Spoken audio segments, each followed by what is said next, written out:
Hello, everybody. Welcome to tonight's edition of From the Boardroom to the Locker Room. And as we promise you on this show, we go from the boardroom to the locker room and we try and bring you all sorts of sports from around the country and around the world. And today is no exception as we chat golf, but not the kind of golf that we spoke about last week when you spoke about the Nedbank Golf Challenge. This time it's the South African Disabled Golf Association. We're chatting to the operations manager, Reich, and the SAGA Business Development Manager and Order of Merit winner, David Watts. Let's start with Lily, and we start off with, how did this all begin? I mean, 20-odd years ago, I don't think anybody heard of disabled golf in South Africa. So 24 years ago, there was a little group of about 4 or 5 one-armed players that were trying to get together to organize a disabled golf association. And then they had a tournament of about 10 people at Spear 20 odd years ago. And my husband had recently lost his leg and he entered the tournament. And from that point on, the then CEO was a one-armed golfer who was running around not being able to do any admin. And I joined as a volunteer to run the admin of the business. And over the last 20 odd years, it's just grown and become a great association. I mean, it has gone from strength to strength, and it's not just South African disabled golf. We think about people with perhaps a missing limb. It's more than just that. So there's various divisions. We have the amputees, obviously, where there's an arm and a leg amputee. And then also a division we call les autres, which actually means all others in French. So that is where you still have your limb, but it doesn't work. And it includes cerebral palsy, hemiplegia, and those sort of disabilities. And then many years ago, the deaf approached us pre-emails and SMSs, and they said, please, we can't communicate. Would you be able to help us? So we said, okay, we'll run a separate division of deaf golfers within our tournament, but they obviously don't compete against us. And that has developed quite largely over the last couple of years. And so that's how it's all developed over the years. David, tell us about your entry into disabled golf. And I guess without being disrespectful, and I'm sure you've heard this many times before, what was your handicap? Yeah, so my handicap was a lower left leg, so I fell into that less on Trey's division. I started playing in about 2022, and I came into disabled golf largely because I started to struggle to be able to walk 18 holes in normal golf, and at the time it was before there was a rule within the RNA and the USGA, which is now Rule 25. So I had to be a registered disabled golfer for Golf RSA to allow me to take a golf cart in their competitions. And then once I had become a registered golfer, I started playing in the SAGA events that they had. And I was lucky enough to win a few of them, and I got world ranking points, and that allowed me then onto a newly formed G4D tour, which was run by the DP World and Edgar. And it that's was my introduction into disabled golf, and it's given me a number of great experiences. And talking about amputees, Keane Dry joins us now. Hi, Keane. Thank you for joining us on the program. Tell us what your journey was and how you got into disabled golf, because yours is very different to David's. Thank you for having me. My journey into disabled golf is a little bit different, obviously, in the sense of mine was an accident that I was involved in 2015. And then I had my leg amputated in 2019. And I think it wasn't very long after that I decided to join disabled golf. Lily and them obviously opened up some doors for us to be able to compete interprovincially.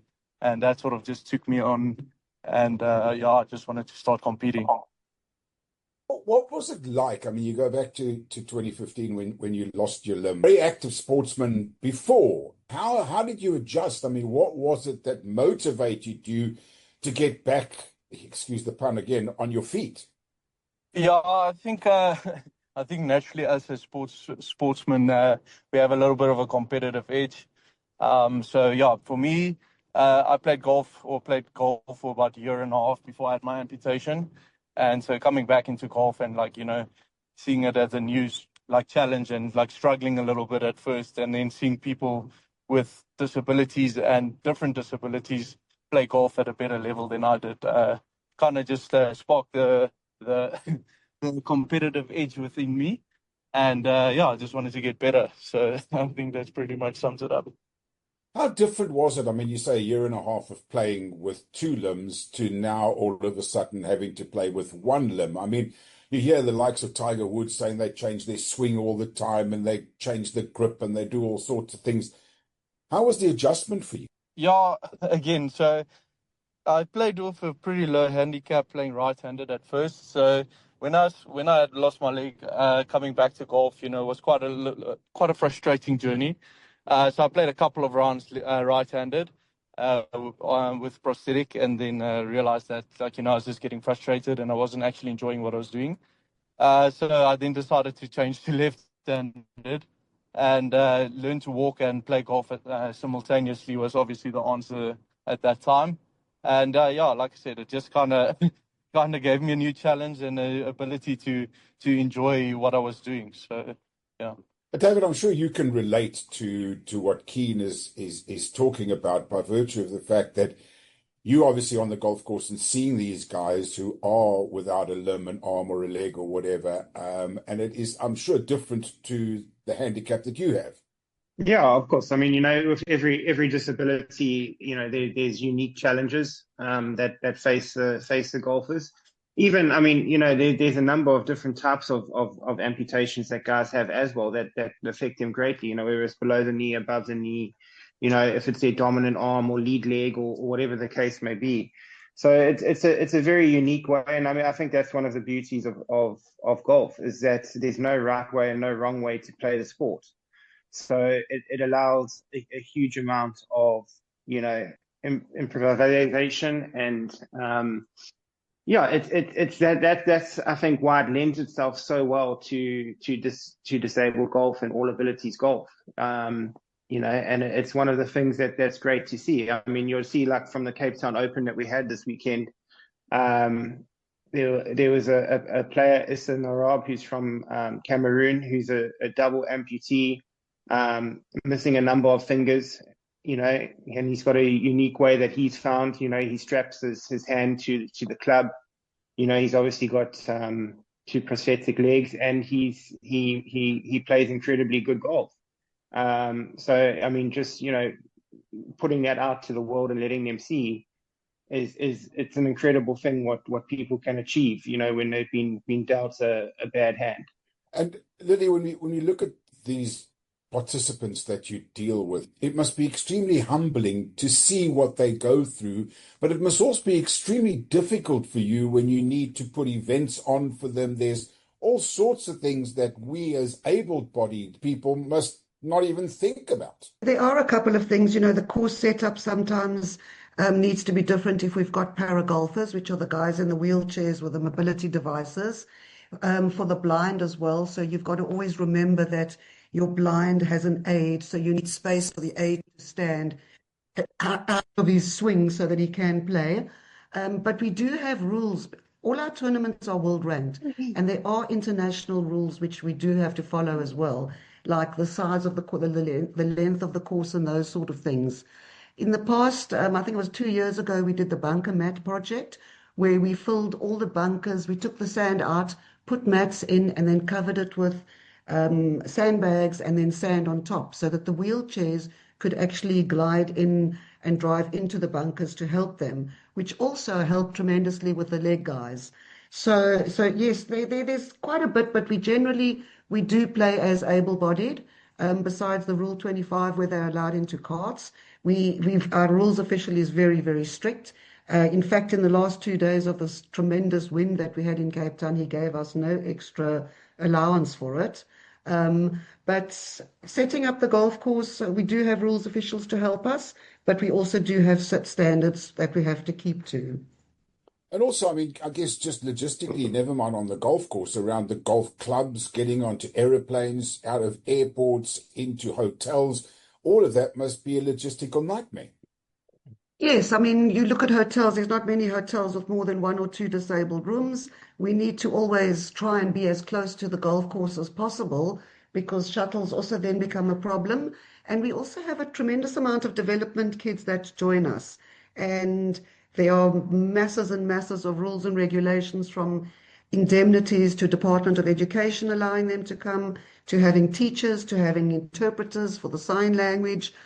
So yeah, and most golf courses don't have enough carts for us, which means we've got to bring in carts because everybody besides the deaf have to drive in carts. And obviously a blind guy can't share a cart because he needs somebody to drive the cart for him. So just for this tournament where we had 40 golfers, we had to bring in an extra 10 carts for the tournament. So we to cover all of our disabled golfers to be in carts and to be able to drive.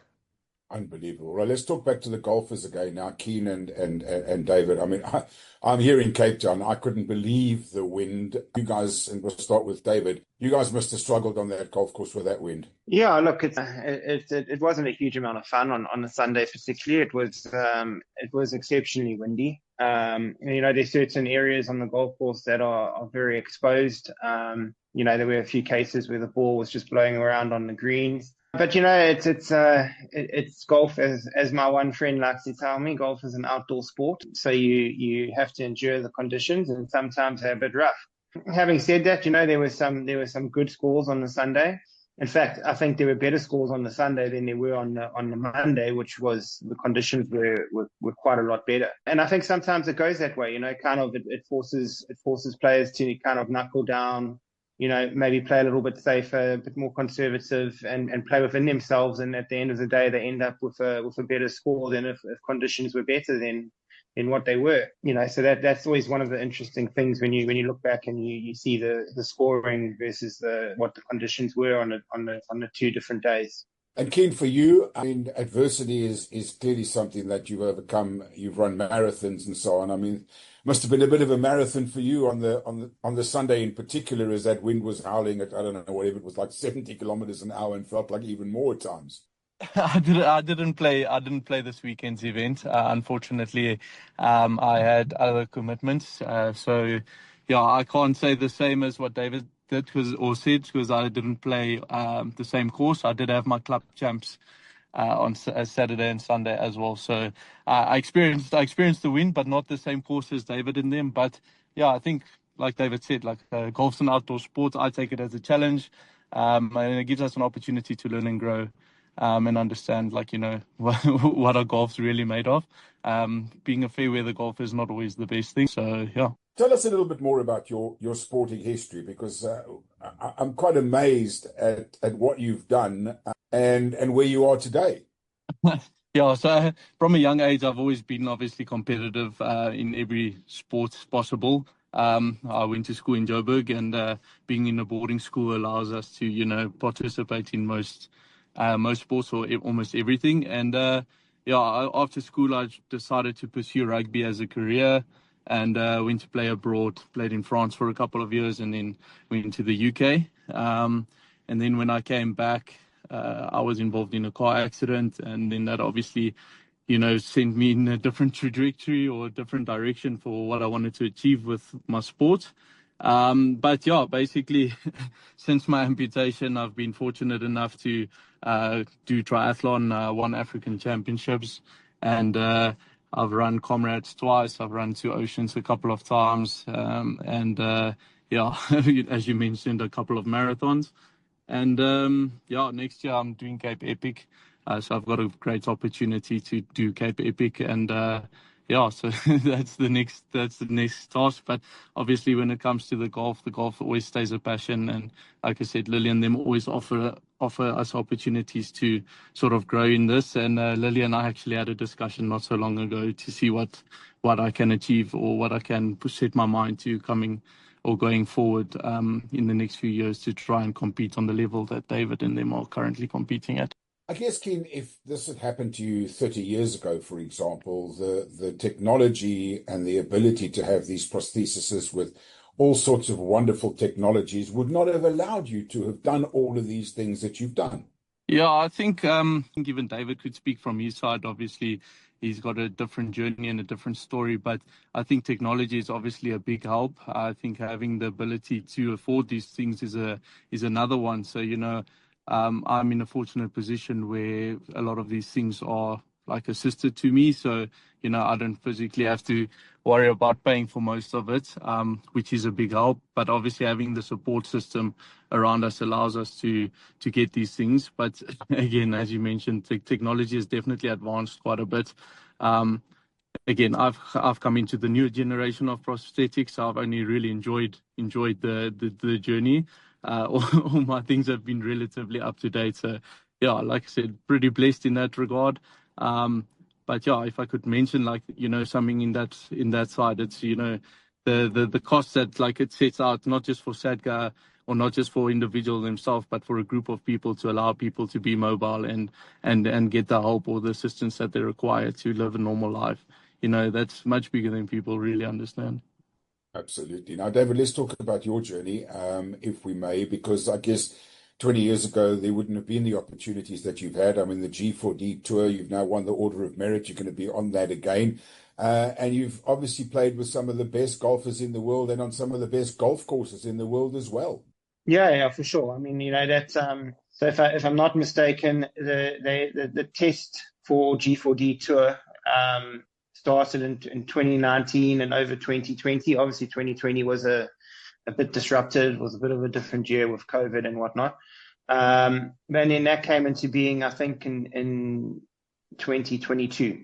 And it's kind of, I think it put a lot more eyes onto disabled golf, which is obviously it's a good thing for us. And it also I think it brought a lot of new players to the game and brought a lot of players back to the game. When they see the opportunities that you can, that are there for you. If you put in the work and you play, and you can end up playing on some of the best courses with some of the best players in the world. And even though you're not competing against them, it's still it's a real privilege to be able to share the practice facilities with them, play the course and that's been set up for tournament week, and it's an incredible experience. And hopefully it goes from strength to strength. I mean, there's always teething problems and things that come into being. And then obviously there's also the sheer number of players that want to play in it, but obviously there's a limited number of spaces available. So I think that in itself poses a challenge for the organizers of that event. But it's a direct result of that was the birth of the AAGT Tour, which then gives, we created something for South African disabled golfers, and obviously internationals, they're welcome to come and play. But it gave us something to work towards, to focus on our own players, to grow them, to try and bring in new players, younger players, and see what we can do and produce, the best golfers that we can, so that hopefully we will always have some type of representation on the world stage. It's always great to hear that we have participation on the world stage. But Lily, and the programs that you have put together takes partnerships. I mean, it costs money. And I guess people don't look at your particular genre of sport and go, oh, I'm going to throw 100 million rand into it because I'm going to get wonderful television exposure and millions of people are going to watch it around the world. Tell us a bit about the partnerships that you have and how important they are to you. Pre-COVID, we had a tremendous amount of cash sponsorships, and unfortunately, since COVID, everybody cut their marketing and CSI budget. So we under tremendous pressure at the moment. We are relying. We've got a great sponsor in the Nomads who are helping us towards the AAGT tournaments. And we also signed an MOI with Golf RSA, our national federation, a few years ago. So we do get a small amount of money from the development fund, but currently we actually under severe pressure to run our program. We're relying fully on the golf unions, the golf federation, and the Nomads who are really, really good to us. That's one of David's jobs as well, is to go out there and find us sponsorship. We've got a great partner in SuperSport who They flight all of our tournaments, and this year we've had 10 tournaments. So for them to flight that has been incredible. But, to pay the engine and the running of the engine and the operations of the business, generally people will say, okay, here's some money for green fees or for the first swing program or for balls. But to actually run the engine of disabled golf is really, really difficult because people like to see where their money is going. So yes, we do have tremendous challenges financially at the moment. We did get quite a decent lottery allocation last year, but that's gone now, and we need another year to reapply for that. So we're holding thumbs and we're trying our best to hopefully create some more sponsorships out there in the corporate world because that's which really helps us the most. And it's not just these golf tournaments. I mean, you bring kids in from from disadvantaged areas, who on top of them being from disadvantaged areas are also from being disabled as well. Tell us a bit about that first swing program, which I think is absolutely marvelous what you guys do.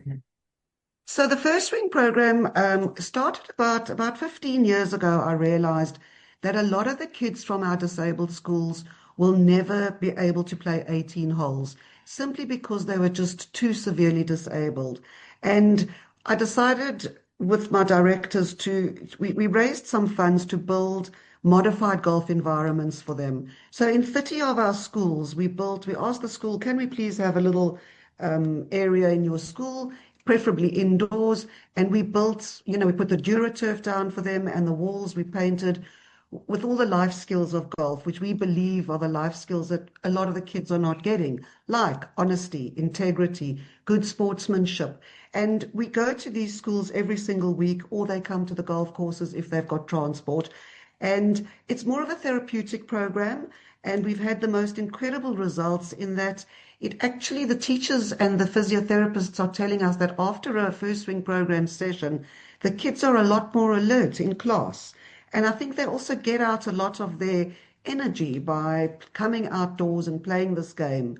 In Cape Town, we've actually got about 6 schools that we do. They come to the home of disabled golf, which is King David Mowbray, and they have the most awesome time. And part of the Cape Town Open this year was we did an inter-schools yesterday where 5 of the schools came down and we set up a modified golf environment. It was just absolutely incredible and humbling to see these kids have such a great day. It is their outing of the year. And the City of Cape Town sponsored that together with the Cape Town Disabled Open. And, the disabled golfers were actually the people that helped. We roped them all in to throw the balls and catch the balls and move the balls. And it really was an unbelievable experience for them. And we love to continue. There's probably 80 schools, disabled schools like this in South Africa, and we only are in 34 of them, which is quite sad actually. But then for the deaf kids, what we do is, unfortunately, when they leave school, there's not much opportunity for them. And I just felt that it was a waste, to spend 4 or 5 years on them teaching them golf, and then they turn 18, they leave school and they get stuck in gangs. So what we did was we started a career guidance program. So here in Cape Town, and we also do it a little bit in Durban as well, the kids that leave school, we offer them to come to the golf course every day.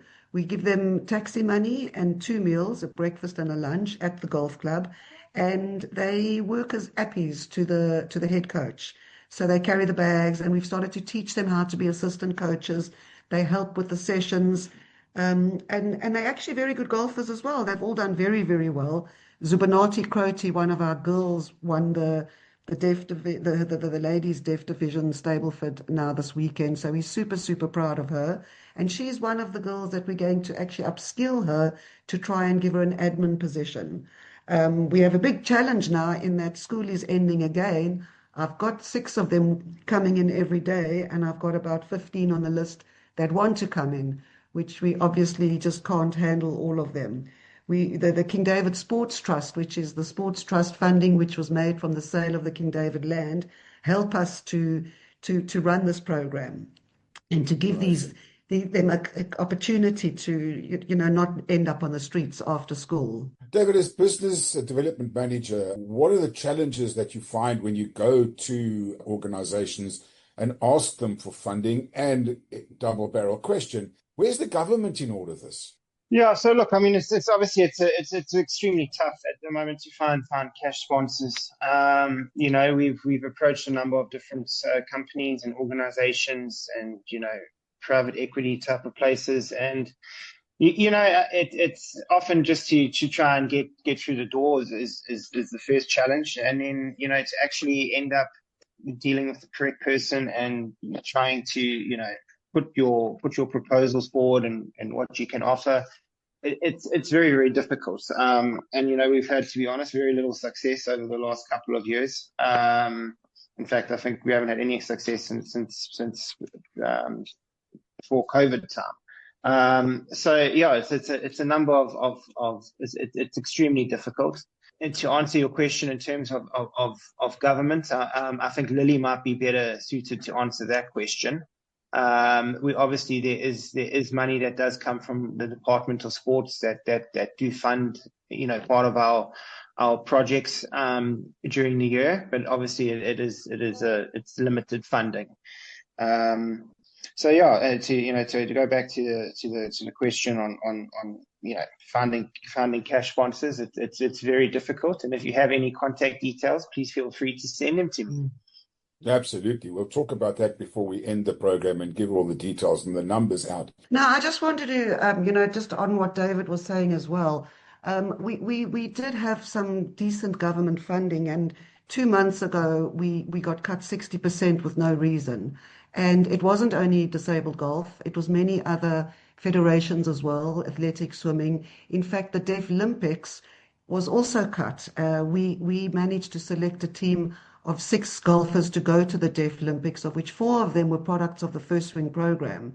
And 2 months ago, they said, sorry, our funding has also been cut. We're only sending 2 people. So really, really disappointing. We were very disappointed about that, as were many other federations. Not only golf, athletics, tennis, the deaf, most federations in South Africa were just cut without notice.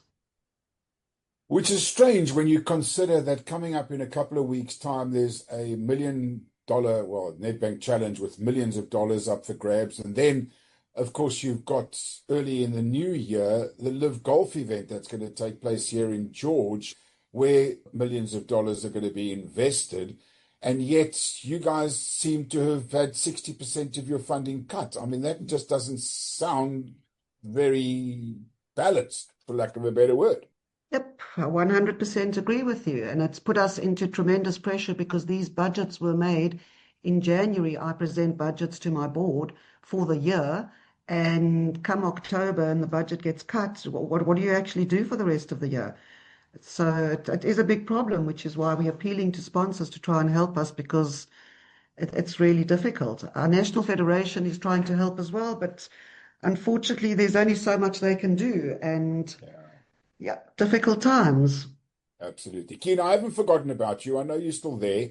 When you sit back now and you listen to this interview and you hear what the other 2 participants have had to say, I guess you must be sitting there and thinking to yourself, wow, I'm so glad to be involved in an organization like this that has not only given you an opportunity, but clearly given everybody of all abilities an opportunity to further not just their sporting career, but to actually help them in life. Yes, again, like I say, all credit to Lily and her team. They've always allowed everyone to, succeed, not just on the golf course. I think the golf course is an easy place to see someone succeed, but what happens behind the scenes and what people don't actually see, is the hard work that actually gets put in. I mean, we take a couple of examples. I'll take one specific example is Iggy, that went through the whole program with Lily and them, and he's made quite a success. And he's busy performing, and he's gotten invited to one of the events abroad. And it just shows that the structures and the journey that Lily and them put in place for golfers and for people to succeed obviously are starting to pay off.